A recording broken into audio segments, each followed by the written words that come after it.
Bapak, Ibu, Saudara, kita akan masuk ke dalam perenungan firman. Sebelumnya kita satukan hati, kita berdoa.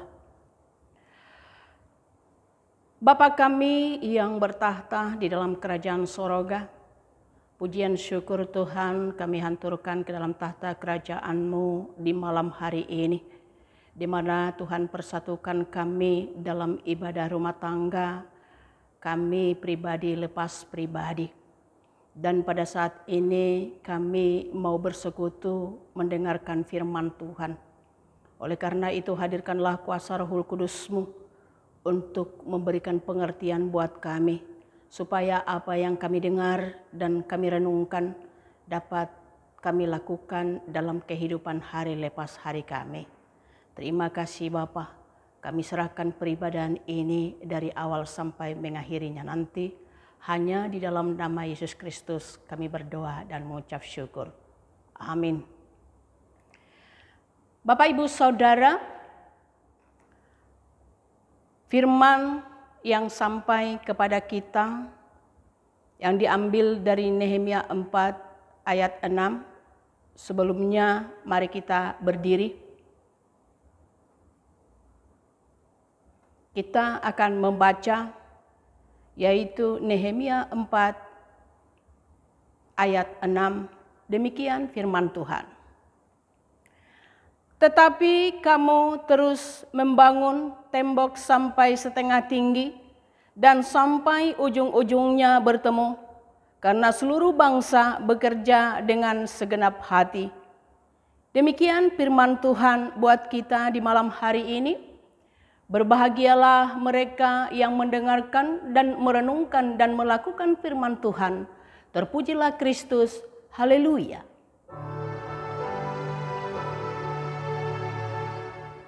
Haleluya. Haleluya.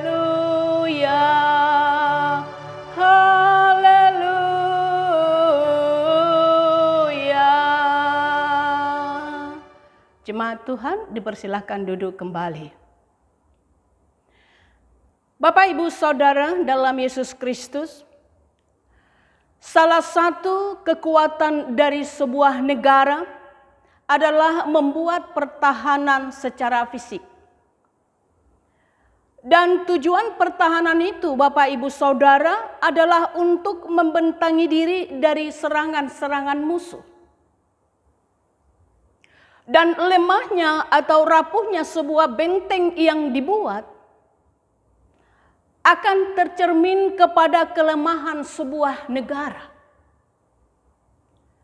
Begitulah yang terjadi pada tembok Yerusalem yang sudah hancur luluh pasca serangan yang dilakukan oleh Nebukadnezar, dan juga mengangkut sebahagian bangsa Yahudi sebagai tahanan yang dibuang ke Babilonia.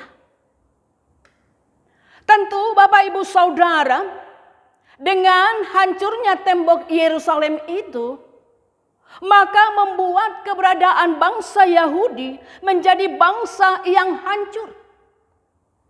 Karena tembok Yerusalem bagi mereka, Bapak, Ibu, adalah salah satu benteng pertahanan dari serangan musuh. Bermula dari sikap prihatin Nehemia. Ketika ia mendengar keberadaan bangsanya yang sudah hancur dan tembok-tembok pertahanannya juga sudah hancur, sebagai seorang Yahudi dan juga sebagai bahagian umat Allah, dia sangat sedih pada kala itu. Bukan hanya sedih Bapak, Ibu, Saudara, tetapi juga ia memberikan simpatinya yang dalam untuk umat Israel secara keseluruhan. Lalu Bapak, Ibu, Saudara, ia menuangkan kesedihannya dan juga menuangkan keperhatiannya dalam doa yang luar biasa kepada Allah. Karena bagi Nehemia, Bapak, Ibu, Saudara, doa adalah sebuah kekuatan. Dan dalam doanya, Bapak, Ibu, ia memohon agar Allah lah yang bertindak dalam memulihkan keberadaan umat Israel di Yerusalem. Akhirnya Bapak Ibu Saudara, Allah menjawab doa-doa yang sungguh-sungguh yang dipanjatkan oleh Nehemia, yaitu dengan meluluhkan hati Raja Antasastra yang memberi izin untuk kembali mereka ke Yerusalem guna membangun tembok itu dan guna membangun bangsa tersebut. Yang mana pada kala itu Bapak Ibu, bahwa tembok dan umat itu sudah porak-poranda keadaannya. Bapak Ibu Saudara dalam Yesus Kristus, mungkin hati kita bertanya-tanya, kok bisa hati raja begitu gampang luluh terhadap permohonan-permohonan yang diutarakan oleh Nehemia? Dan untuk kita ketahui Bapak Ibu Saudara, bahwa Nehemia adalah salah satu kepercayaan raja kala itu, yang sekaligus ia ditunjuk menjadi pelayan raja. Dan semasa menjadi pelayan raja, Nehemia menunjukkan sikap kesetiaannya kepada raja. Dan inilah Bapak Ibu salah satu pertimbangan bagi raja, membuat Raja Antasastra merestui niat baik Nehemia untuk ikut pulang ke Yerusalem dalam membangun bangsanya sendiri. Bapak Ibu Saudara dalam Yesus Kristus. Dan Nehemia akhirnya resmi ke Yerusalem dan meninjau kembali kota, serta kemudian mengajak umat untuk kembali membangun tembok-tembok yang sudah runtuh dan rapuh. Bapak Ibu Saudara dalam Yesus Kristus, dalam membangun Bapak Ibu tentu tidak semudah kita membalikkan tangan. Dalam membangun tidak semudah terucapkan. Perbuatan niat Nehemia mendapatkan perlawanan dari beberapa bangsa yang ada di sekitarnya. Kalau kita baca di Alkitab Bapak Ibu Saudara, ada 4 bangsa yang merupakan musuh mereka, yang merupakan lawan mereka. Kita tahu keempat bangsa itu Bapak Ibu Saudara adalah orang Arab, orang Amon, orang Ashdod, dan juga orang Samaria.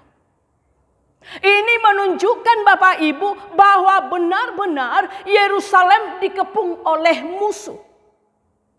Awalnya Bapak Ibu Saudara, perlawanan itu datang secara lisan, yaitu melalui olok-olokan, yaitu melalui ejek-ejekan, yang semuanya itu bertujuan hanya untuk melumpuhkan semangat umat Israel. Dan ejekan dan olokan itu Bapak Ibu dilontarkan yang dibuahi dengan kebencian. Dan lawan juga bersemangat untuk menghancurkan umat Israel dan tembok-tembok yang mereka bangun. Benar-benar Bapak Ibu pada saat situasi itu, kota dan umat menghadapi situasi yang sangat rapuh. Dan mungkin Bapak Ibu Saudara, kalau kita diperhadapkan dalam situasi yang sulit seperti itu, kemungkinan besar kita pun akan gelisah. Kita pun akan takut. Bahkan bisa kita akan berhenti tidak melanjutkan pembangunan tersebut. Ditambah lagi Bapak Ibu Saudara, ada laporan-laporan bahwa di setiap sudut kota berkali-kali ada serangan yang datang. Lalu pertanyaannya Bapak Ibu Saudara, apa yang harus diperbuat? Apakah harus berhenti karena tantangan-tantangan yang ada? Namun melalui perenungan kita, melalui perjalanan hidup Nehemia yang sekaligus menjadi renung malam di ibadah malam ini buat kita Bapak Ibu Saudara, ada beberapa hal yang menarik yang dilakukan Nehemia dalam menghadapi tantangan dan juga hambatan itu. Yang pertama yang kita lihat Bapak Ibu Saudara, bahwa Nehemia adalah seorang pemimpin yang mengandalkan kekuatan penuh dari Tuhan. Itu terlihat dari sikap berdoanya yang sungguh-sungguh kepada Tuhan. Bahkan mengajak seluruh umat, baik pemimpin-pemimpin, baik pengusaha-pengusaha, mengajak mereka semua mengadakan perkara ini kepada Tuhan. Karena Nehemia sangat yakin bahwa dengan menyerahkan kepada Tuhan, maka Tuhan akan memelihara. Seperti firman Allah yang mengatakan, serahkanlah segalanya, kekhawatiranmu kepadanya, sebab ia akan memeliharamu. Untuk itu Bapak Ibu Saudara, jangan pernah menyepelekan penyertaan Tuhan, baik dalam semua kondisi keberadaan kita. Karena terkadang Bapak Ibu Saudara, tantangan dan hambatan Tuhan pakai untuk mengasah umatnya agar menjadi pribadi-pribadi yang teguh dalam beriman kepada Allah. Teladan yang kedua yang mau kita lihat dan dari perjalanan Nehemia Bapak Ibu Saudara, di mana Nehemia menganggap bahwa ejekan dan cemooh dan dari musuh bukanlah sebuah hinaan, tetapi dia jadikan menjadi motivasi yang mendorong dia lebih memfokuskan perhatiannya kepada Allah. Dan baginya Bapak Ibu Saudara, membangun pertahanan kota Yerusalem sama halnya membela umat dan bangsanya sendiri. Ini mengartikan kepada kita Bapak Ibu Saudara, bahwa hidup kita tidak pernah terlepas dari cemooh, tidak pernah terlepas dari ejekan dan olokan yang ada di sekitar kita. Untuk itu kita diperingatkan, jangan gagal fokus kepada visi misi kita. Karena visi kita dipanggil adalah untuk terang dan garam dalam dunia. Teladan berikutnya yang mau kita lihat, yaitu bahwa Nehemia adalah sosok pemimpin yang motorik. Yang artinya Bapak Ibu Saudara, ia tidak hanya menginstruksikan rakyat atau anak buahnya untuk berjaga-jaga, tetapi ia sendiri berjaga-jaga dengan pedang. Ia menunjukkan bahwa dia pemimpin yang mau tampil ke depan. Karena banyak kita lihat Bapak Ibu Saudara saat sekarang ini, seorang pemimpin yang bertangan besi, yang hanya perintah doang tanpa perbuatan, yang hanya perintah tanpa mau berkorban. Tetapi sikap Nehemia mau menjadi garda terdepan bagi umat dan bangsanya. Teladan yang keempat Bapak Ibu Saudara, di mana Nehemia menunjukkan sikap optimis dan juga menunjukkan keberanian yang didukung oleh pengetahuan dan keyakinannya bersama umat, di mana ada kesatuan hati mereka untuk membangun kembali Yerusalem yang sudah rubuh. Dan teladan yang keempat Bapak Ibu Saudara, Nehemia memilih keluarga sebagai salah satu pilihan utama yang terlibat dalam mempertahankan keutuhan bangsa dan umatnya. Semua anggota keluarga ikut terlibat tanpa terkecuali. Dan ini adalah salah satu sebuah strategi perang yang dilakukan oleh Nehemia. Bapak Ibu Saudara dalam Yesus Kristus, dari kisah Nehemia tadi,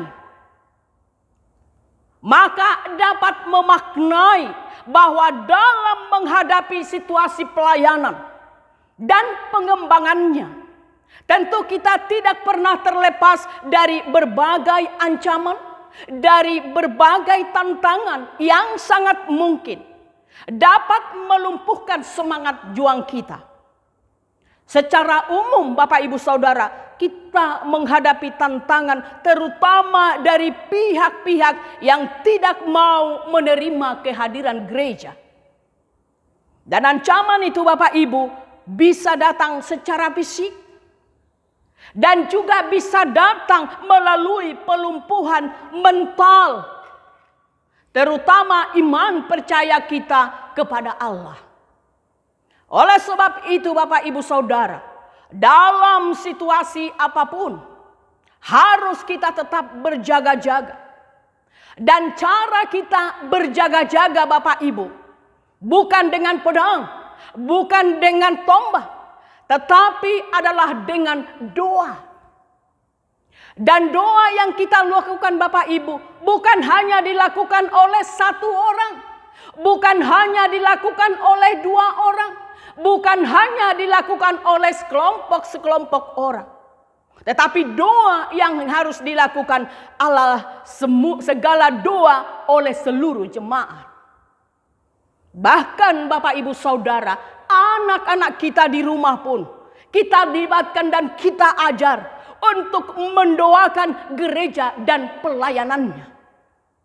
Seperti yang dilakukan oleh Nehemia, yang mengarahkan semua anggota keluarga untuk mengambil bahagian sesuai dengan talenta yang mereka miliki. Oleh sebab itu, seruan kepada pemimpin, tetaplah semangat, sigap dan siap menjadi motivator, penyemangat dalam pelayanan. Dan sebaliknya, sebagai umat pun harus juga siap dan sigap dalam mendengarkan seruan pemimpin untuk bersama-sama melayani. Kita juga Bapak Ibu Saudara harus belajar untuk menyatukan visi pelayanan dengan kesungguhan hati secara bersama-sama. Nehemia dapat berhasil membangun tembok Yerusalem adalah karena ada kerjasama yang baik dalam diri umat, juga yang dilakukan secara segenap hati. Untuk itu Bapak Ibu Saudara, hindarilah pementingan diri di dalam pelayanan. Pepatah mengatakan, pekerjaan yang berat akan terasa ringan apabila dikerjakan bersama-sama. Dan hukum Kristus juga memerintahkan, bertolong-tolonganlah kamu menanggung bebanmu. Demikianlah kamu memenuhi hukum Kristus. Selamat bekerja sama untuk menunaikan pelayanan bersama-sama dengan segenap hati. Tuhan memberkati kita dan firman-Nya. Amin.